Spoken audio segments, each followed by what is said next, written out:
Hello everyone, IBPS PO prelims 2023 daily to do list. आपको किस to do list को follow करना है जिससे आप एग्ज़ाम क्रैक कर सकते हैं।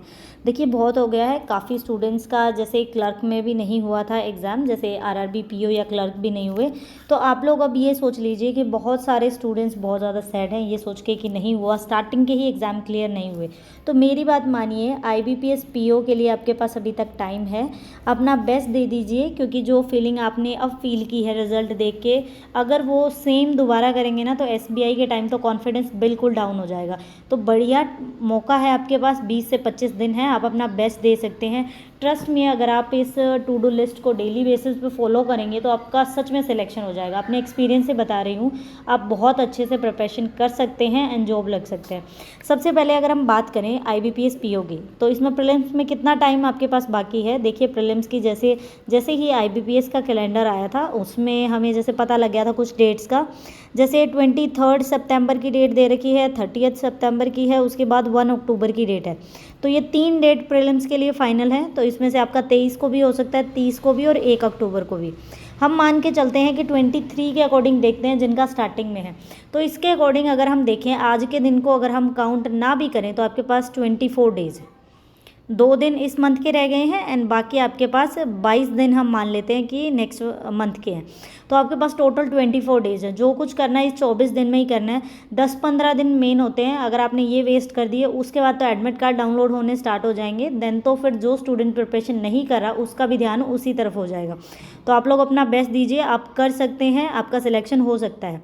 देखिए, जिनका भी RRB PO में नहीं हुआ, it means math and reasoning में अभी भी कहीं ना कहीं कोई वीक पॉइंट्स हैं हमारे जिनसे आपकी प्रिपरेशन नहीं हुई, या फिर हम मान सकते हैं कि RRB PO में ज़्यादा ही जिनकी इंग्लिश वीक होती है वो स्टूडेंट्स बहुत ज़्यादा मेहनत करते हैं और उनका ये हो जाता है कि मैथ एंड रीजनिंग इतना स्ट्रॉन्ग है, इस वजह से भी कट ऑफ ज़्यादा हाई हो सकती है। एक ये भी रीज़न मान सकते हैं, बट आप ये सोच के चलिए कि आपके पास है 24 डेज़। इसमें तीनों का आपको करना है, तीनों सेक्शंस, इंग्लिश, मैथ्स, रीजनिंग, सब कुछ करना है। सबसे पहले हम बात करते हैं क्वांट्स एंड रीजनिंग की। आपको क्वांट्स एंड रीजनिंग में क्या करना है, सबसे पहले ये 2 टॉपिक देख लीजिए। इनको अगर आपके तो अभी तक बेसिक्स क्लियर नहीं हैं देन आप क्लियर कर लीजिए। जैसे पजल्स की आप एक्स्ट्रा प्रैक्टिस कर सकते हैं, डेली की 10-10, 15-15 आप पजल्स उठा लीजिए। आप अलग से 15-20 पजल्स डेली की कर सकते हैं। इसमें आप अर्थमेटिक कर सकते हैं, डेली के 30 to 40 क्वेश्चन आप अर्थमेटिक के कर सकते हैं, जिससे आपकी एटलीस्ट कमांड रहे, ताकि आप 35 या 32 आप क्वांट्स में अटैम्प्ट कर सकें एंड 35 आप रीजनिंग में कर सकें, तो भी आपका स्कोर बहुत सही रहेगा। तो इसमें से आप अर्थमेटिक के क्वेश्चन उठा सकते हैं। इसके अलावा देखिए, एक जो मेथड आपको फॉलो करना है वो क्या है। अभी जैसे अगर हम बात करें, आपने एटलीस्ट 2 टेस्ट सीरीज़ तो आपने परचेज़ कर रखी होंगी, 2 तो करनी होती है। एक टेस्ट सीरीज़ पे कभी भी पूरा ट्रस्ट नहीं करना चाहिए, 2 रखिए ताकि आपको एटलीस्ट पता रहे कि सही आपकी बढ़िया तैयारी चल रही है। क्लियर। अगर मैं मेरी बात करूं कि अभी मैं कहाँ से प्रिपरेशन करूंगी, जैसे मैं भी IBPS PO इस बार का एग्ज़ाम दूंगी, SBI PO का भी मुझे देना है एग्ज़ाम। तो IBPS PO की जैसे मैं अभी तैयारी कहाँ से कर रही हूँ, मेरे पास है 2 टेस्ट सीरीज़, एक टेक्स्ट बुक की और एक गाइडली की, जो मैंने परचेज़ की थी। ये काफ़ी सस्ते भी आपको मिल जाते हैं आराम से। गाइडली का तो मैंने तब लिया था जब ऑफर चल रहा था, 99 में दे रहे थे 6 मंथ के लिए I think. And text book का आप लोग जैसे अभी 15 अगस्त पे, 15 अगस्त पे इन्होंने ऑफर था, देन आप लोग उस टाइम परचेज़ कर सकते थे, वरना कोई भी फेस्टिवल हो जैसे राखी वगैरह, इन पे आते रहते हैं कुछ ना कुछ इनके ऑफर्स, तो आप परचेज़ कर सकते हो। मुझे ये दोनों ही सही लगते हैं, टेक्स्ट बुक एंड गाइडली। मैंने लास्ट टाइम भी इन्हीं को फॉलो किया था, अभी भी मैं इन्हीं से तैयारी करूँगी। क्लियर। तो इसमें अगर टेक्स्ट बुक की मैं बात करूँ तो 30 मेरे पास सेक्शनल मॉक है, और गाइडली की बात करें 2023 के तो 20 सेक्शनल मॉक है। अगर आप सारे 30 और 20 आप 50 नहीं कर सकते अभी, क्योंकि दिन आपके पास 24 है, तो 50 करने के लिए लगभग आप मान के चलिए अप्रोक्स से आपको डेली के 2 करेंगे ना तो आपके कंप्लीट हो जाएंगे। लेकिन चलो, आपको इतने नहीं करने, ये 20 कर लीजिए। इसमें से आप क्या कर सकते हैं, सारे टेक्स्ट बुक के नहीं करना चाहते तो आप इसमें से 20 कर लीजिए, आप 10 छोड़ सकते हैं। कितने मॉक टेस्ट हो गए, 40 मॉक टेस्ट आपको लगाने हैं क्वांट एंड रीजनिंग के। मैं लगाऊंगी 40 mock test quant and reasoning के दोनों के। मतलब जो कंप्लीट मॉक टेस्ट होता है उसमें से मेरी रीजनिंग भी हो जाएगी एंड क्वांट्स की भी प्रिपरेशन हो जाएगी, तो आप भी ऐसे ही कर सकते हैं। क्लियर। 40 मॉक टेस्ट हो गए, इसमें दोनों की तैयारी अच्छे से हो जाएगी। अब बारी आती है आपको बस यही पढ़ना है, इसके अलावा पजल्स के अलग से प्रैक्टिस कर सकते हैं। अर्थमेटिक अगर वीक है तो आप लोग जीरो बुकलेट में से भी कर सकते हैं कंप्लीट, मैंने भी सोल्यूशन आपको करवा रखा है। अदरवाइज इन मॉक टेस्ट को आप देखिए दिन के 2 भी अटैम्प्ट कर सकते हैं, 2 अभी करेंगे ना तो आपके लिए क्या रहेगा कि आप जल्दी इन चीज़ों को कंप्लीट कर देंगे। लास्ट के जो 5-6 दिन रहेंगे उसमें सभी रिवाइज हो सकते हैं। रिवाइज इन द सेंस हम सिर्फ अर्थमेटिक कर सकते हैं, सबके बाकी चीज़ें आप लोग एक रिवीजन कर सकते हैं। मैं ऐसे ही करूँगी, 2 अगर मेरे को टाइम लगा 2 मॉक टेस्ट लगाऊंगी, देन फिर लास्ट में सबका रिवीजन हो जाएगा, जो डिफिकल्ट क्वेश्चन। मैं रिवाइज में वो चीज़ें करती हूँ, अर्थमेटिक तो मुझे रिवीजन में करना ही करना होता है। इसके अलावा मैं रिवीजन में करती हूँ जो क्वेश्चन मेरा गलत हुआ था मुझे वो दोबारा करना होता है। जो क्वेश्चन गलत हो गया था और जो क्वेश्चन मेरा रह गया था, जो मैंने स्किप कर दिया था, वो दोबारा करना होता है। यही होता है रिवीजन। कंप्लीट मॉक दोबारा लगाने की ज़रूरत नहीं है अगर टाइम नहीं है तो। ये चीज़ें हो गई क्वांट्स एंड रीजनिंग के लिए।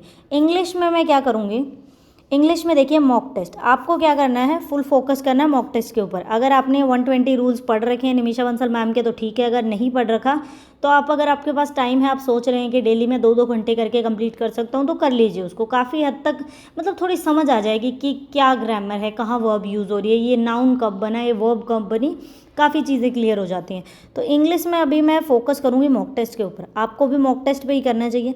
इसमें देखिए जैसे क्वांट्स एंड रीजनिंग में हम सिर्फ 40 मॉक टेस्ट कर रहे थे, 20 टेक्स्ट बुक के 20 गाइड लेके, लेकिन इसमें जितना हो सके, बिकॉज अगर ये आपकी सही है तो आप नॉर्मल 40 ही कर सकते हैं। अगर आपकी सही नहीं है तो मेरी मानिए 30 अगर आपको दे रखे हैं टेक्स्ट बुक में, 20 गाइडली में, तो 50 मॉक टेस्ट हो गए ये। अगर ये 50 कंप्लीट हो जाते हैं डेली 2 करके और उनका रिवीजन भी हो जाता है और आप और प्रैक्टिस करना चाहते हैं तो आप जो SBI के मॉक टेस्ट हैं SBI PO के, वो भी कर सकते हैं। क्योंकि SBI PO and IBPS PO लगभग इनका इंटरफेस सेम से टाइप के होते हैं, क्वेश्चंस इतना ज़्यादा फ़र्क नहीं होता, डिफरेंस नहीं होता क्वेश्चंस में, तो आप SBI PO का भी ट्राई कर सकते हैं। देखिए किसी भी मॉक टेस्ट को अटैम्प्ट करेंगे, मान लीजिए आपने टेक्स्ट बुक का स्टार्ट कर दिया मॉक टेस्ट, उसमें आपने पैराग्राफ पढ़ा, उसमें 3-4 वोकैब के ऐसे वर्ड पूछे गए, वो आ गए, आपने लिख लिया, नोट डाउन कर लिया, उनको याद कर लिया। ज़्यादा चीज़ें नहीं होंगी, 4 आपके होते रहेंगे, लेकिन आपको जैसे कल कर रहे हैं तो आप उनको रिवाइज़ करिए, या फिर आप उसी मॉक टेस्ट के जो भी आपका पैराग्राफ है उसको दोबारा से अगले दिन ओपन करेंगे, स्टार्ट करने से पहले एक बार रिवाइज़ करेंगे। तो आपको पता होना चाहिए कि इसका मतलब ये है, इसके सिनोनिम्स ये होते हैं, एंटोनिम्स ये होते हैं। कई बार चीज़ें रिपीट हो जाती हैं। ये जो मॉक टेस्ट इन्होंने बना रखे हैं ये ऐसे ही नहीं कुछ भी उठा रखा, ये आपके बढ़िया तरह से किसी दा हिंदू में से या कहीं से, मतलब इनको लगता है ना कि एग्ज़ाम इस टाइप का आता है तभी ये मॉक टेस्ट वहाँ से उठाते हैं। अदरवाइज़ इनको हम इतना पे कर रहे हैं तो ऐसा नहीं है कि ये कुछ भी कर देंगे, मतलब बढ़िया ही कंटेंट दे रखा है। आप ये मत सोचिए कौन सा बेस्ट होता है कौन सा नहीं, आपके पास जो भी है आप जस्ट अपनी प्रैक्टिस करिए। इन्होंने बढ़िया ही कंटेंट रख रखा होगा सबने। देन फिर इंग्लिश कर सकते हैं, एरर डिटेक्शन हो सकता है उसमें से। इसके अलावा आप वर्ड स्वैप कर सकते हैं, किसी वर्ड में अगर मीनिंग आपको जैसे 5 वर्ड्स दिए होते हैं, इसमें से कौन सा गलत लिख रखा है तो आप वो भी पता कर सकते हैं, उसमें सबकी स्पेलिंग्स पढ़ सकते हैं। तो वो चीज़ें बार बार करेंगे ना तो प्रिपरेशन बढ़िया होगी आपकी।